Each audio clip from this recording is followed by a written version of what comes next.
Good morning, students. Today we will learn about operating system. In this video, I have covered definition, characteristic, and the language translator. We all know that computer has two main components. One is your hardware, other is your software. Hardware are those parts which we can touch. Hardware आपके वो part है जिनको हम touch कर सकते हैं, जैसे मैं बोलता हूँ मॉनिटर है, आपका कीबोर्ड है, तो ये सारे सारे आपके हार्डवेयर पार्ट्स हैं. सेकंड आपके पास है software. Software is that part which we can not touch, जिसको हम टच नहीं कर सकते. फॉर एग्जाम्पल आपके पास आप माइक्रोसॉफ्ट एक्सेल पे काम कर रहे हो. एक्सेल आपके पास का सॉफ्टवेयर है, आप उसे टच नहीं कर सकते बट आप उसको देख सकते हैं. कंप्यूटर काम करता है दोनों को मिला के, hardware plus software. Software simply as an interface आपको कनेक्ट करता है कंप्यूटर के साथ. तो डेफिनेशन क्या सॉफ्टवेयर की? Software is the set of program और instruction that direct a computer to perform operation. तो सॉफ्टवेयर आपके पास एक सेट ऑफ प्रोग्राम है, इंस्ट्रक्शन है. इंस्ट्रक्शन मतलब किसी को आदेश देना कि जो कंप्यूटर को बोलता है भाई आपने ये काम करना है. ऑपरेशन आपके अर्थमेटिक ऑपरेशन हो सकते हैं, कोई भी आपका ऑपरेशन किसी टाइप का हो सकता है. It act as the interface between the user and the computer. Interface का मतलब क्या है कि इंटरफेस, आप कंप्यूटर पे कोई काम करना चाहते हो, वो काम कैसे करना है वो आपको नजर आता है कंप्यूटर स्क्रीन पे. और कंप्यूटर स्क्रीन पे जो आपको नजर आता है वो क्यों नजर आता है? Only because of the software. अगर आपको कुछ नजर ही नहीं आएगा तो आप काम कैसे कर सकते हो? So it act as a interface between the user and the computer. Then software classified in two main categories. One is system software, other one is the application software. So what is system software? It is the backbone of the computer. It directly operates the computer hardware. That means it is the main software. आपका जो operating system है, इसी example होता है. System software के बिना computer काम नहीं कर सकता.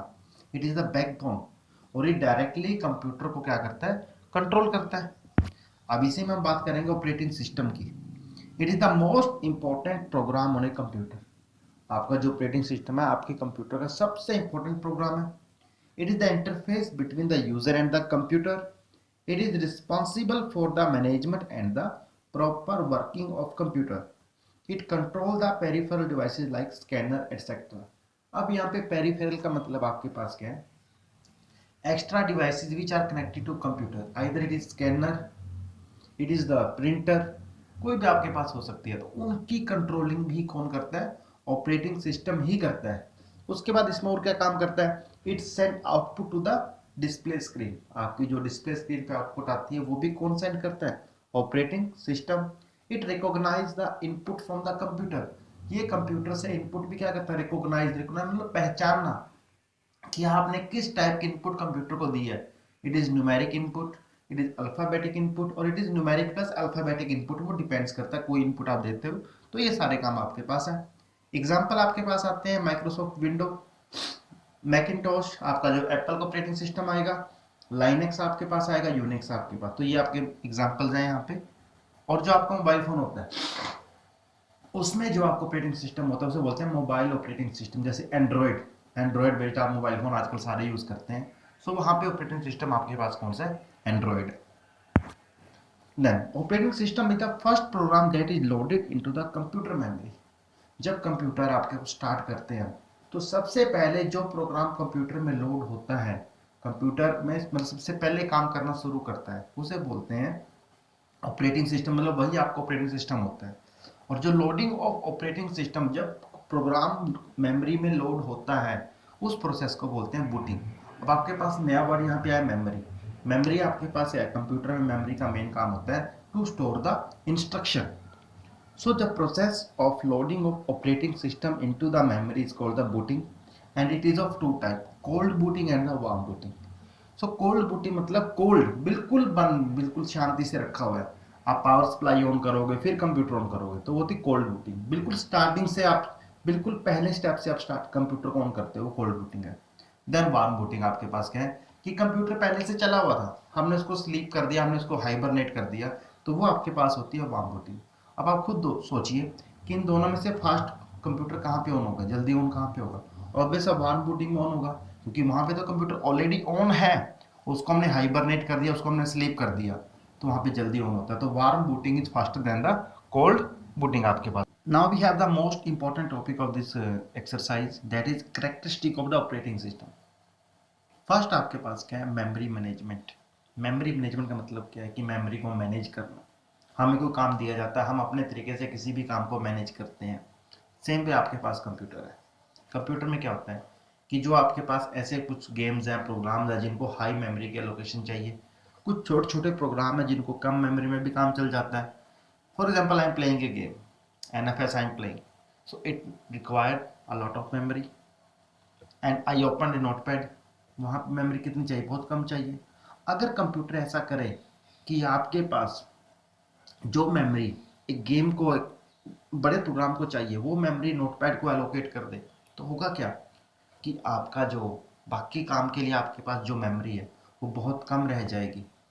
तो ऐसा करने से तो कंप्यूटर की फंक्शन क्या हो जाएगी, काम नहीं करेगा कंप्यूटर अच्छे से.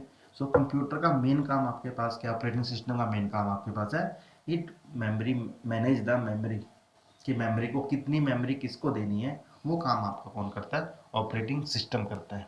देन आपके पास है device management, processor management sorry. It allocate the processor. Processor आपको पता है सेंट्रल प्रोसेसिंग यूनिट, जिसको वो CPU बोलते हैं, to a process and deallocate the processor when it is no longer required. इसमें आपके पास क्या है कि प्रोसेसर को कोई प्रोसेस एलोकेट करते हैं, जब वो काम खत्म हो जाता है तो उससे वो प्रोसेस वापस ले ली जाती है. देन आपके पास है device management. It keep track of all the devices, कि जितनी भी आपकी सारी की सारी डिवाइसेस कनेक्टेड हैं, उन सारी डिवाइसेस का जो रिकॉर्ड क्या होता है, ऑपरेटिंग सिस्टम उनको मैनेज करता है. इसको हम इनपुट आउटपुट कंट्रोलर भी बोलते हैं, क्योंकि आपके पास यहाँ पे आपके पास क्या आएगा, जब मैंने बोला ना इनपुट आउटपुट, कौन आपकी इनपुट डिवाइस है, कौन सी आपकी आउटपुट डिवाइस है. आपने देखा हो कभी आप कीबोर्ड को कनेक्ट करते हो, वहाँ पे लिखा था इंस्टॉलिंग ड्राइवर, तो वो सारा काम कौन करता है, वो सारा काम आपका ऑपरेटिंग सिस्टम ही करता है. देन आपके पास आता है security. It prevent unauthorised access to program and the data by means of password and the other simple techniques. क्या होता है आपके पास कि जब आप चाहते, नेक्स्ट आपके पास है security. It prevent unauthorised access to program and data by mean of password and other similar technique. देखिए सिक्योरिटी का आप सब बच्चे जानते हो अच्छे से कि सिक्योरिटी कितनी ज़रूरी है. अगर आपके कंप्यूटर से कोई पर्सनल फाइल आपकी लेकर के चला जाए तो कितना नुकसान होगा. आपकी कुछ ऐसी फाइल जो किसी और को नहीं मिलनी चाहिए वो आपको एक्सेस कर जाए तो कितना नुकसान होगा. तो ऐसे आपके जो आपका जो ऑपरेटिंग सिस्टम है वो आपको परमिशन देता है कि आप अपनी फाइल पे, अपने कंप्यूटर पे आप क्या लगा सकते हो, पासवर्ड लगा सकते हो, या सिमिलर टेक्निक आप यूज़ कर सकते हो, जिससे कि आपका कंप्यूटर जो है किसी के पास चला भी जाए तो जब तक उसको पासवर्ड ना पता हो वो आपकी फाइल को एक्सेस ना कर पाए. लास्ट आ गया job accounting. It keep track of time and resources used by the various job and the user. That mean आपका पास जो ऑपरेटिंग सिस्टम है वो ये सारी बातें ध्यान रखता है, सारी बातों का रिकॉर्ड करता है कि किस यूनिट ने कितने टाइम तक मेमोरी कंज्यूम की, कितना टाइम उसने प्रोसेस को कंप्लीट करने में लगाया. तो ये सारी की सारी, कोई यूज़र आया कंप्यूटर पे बैठा, कितनी देर उसने काम किया, तो ये सारी की सारी चीज़ें कौन कंट्रोल करता है, आपका ऑपरेटिंग सिस्टम करता है. लास्ट टॉपिक हमारा है लैंग्वेज ट्रांसलेटर. देखिए लैंग्वेज ट्रांसलेटर हमको पता है कि कंप्यूटर जो है मशीन लैंग्वेज को समझता है. अब मैं जैसे बोल रहा हूँ ऐसे तो नहीं समझेगा, समझने के लिए क्या उसको उसी की लैंग्वेज में समझाना पड़ेगा. So for that a language processor is a hardware device design और use to perform task such as converting program code to the machine code. That mean कि कोई भी कोड आपके पास है, that code need to be change into the machine code and that work is done by the language translator. A language translator, the language translators translate the program into binary language or the vice versa. Vice versa का मतलब यहाँ पे क्या है कि translator अगर किसी भी प्रोग्राम को मशीन लैंग्वेज में चेंज कर रहा है तो उसके बाद वो उस मशीन लैंग्वेज को सेम आपका उसी लैंग्वेज में भी चेंज कर सकता है. तो मेन आपके तीन टाइप के आपके पास ट्रांसलेटर है, assembler, compiler and the interpreter. Assembler, it is a program that convert program written in assembly language into the machine language. Assembler क्या करता है, कोई प्रोग्राम आपने लिखा हुआ है असेंबली लैंग्वेज में तो उसको मशीन लैंग्वेज में चेंज करता है आपका assembler. Then we have compiler. Compiler, it is a program that translate the program written in high level language into a machine level language at once. इसका मतलब समझिए कि कोई प्रोग्राम ने हाई लेवल लैंग्वेज में लिखा है, उस प्रोग्राम को सारे के सारे प्रोग्राम को एकदम से आपका मशीन लेवल लैंग्वेज में चेंज कर देगा। The error are reported with line number at the end, और जितने के जितने आपके एरर्स आएंगे वो सारे के सारे एरर आपका लास्ट में आ जाएंगे, जहां पे लाइन के साथ लिखा होगा लाइन 1, लाइन 2, लाइन 3। जिस लाइन में एरर होगा वहां पे उस एरर के साथ लाइन भी क्या होगी, मेंशन होगी, और उसके बाद उन एरर को रेक्टिफाई किया जाएगा और वापस दोबारा से प्रोग्राम को रन किया जाएगा। Then interpreter, it is a program that translate the program written in high level language into machine language. ये भी सेम काम करता है बट काम करने का तरीका अलग है। जहां पे आपका कंपाइलर सारे के सारे प्रोग्राम को एक साथ कंपाइल करता है, इंटरप्रेटर ऐसा नहीं करता, ये लाइन वाइज चलता है। अगर आपकी पहली लाइन में एरर आ गया तो जब तक आप फर्स्ट लाइन के एरर को रिमूव नहीं करोगे तब तक ये सेकेंड लाइन पे नहीं जाएगा। तो line wise line it remove the error और आपका प्रोग्राम चेंज हो जाता है मशीन कोड में लाइन वाइज। ठीक है, ये आपका टॉपिक आज के लिए। Thank you.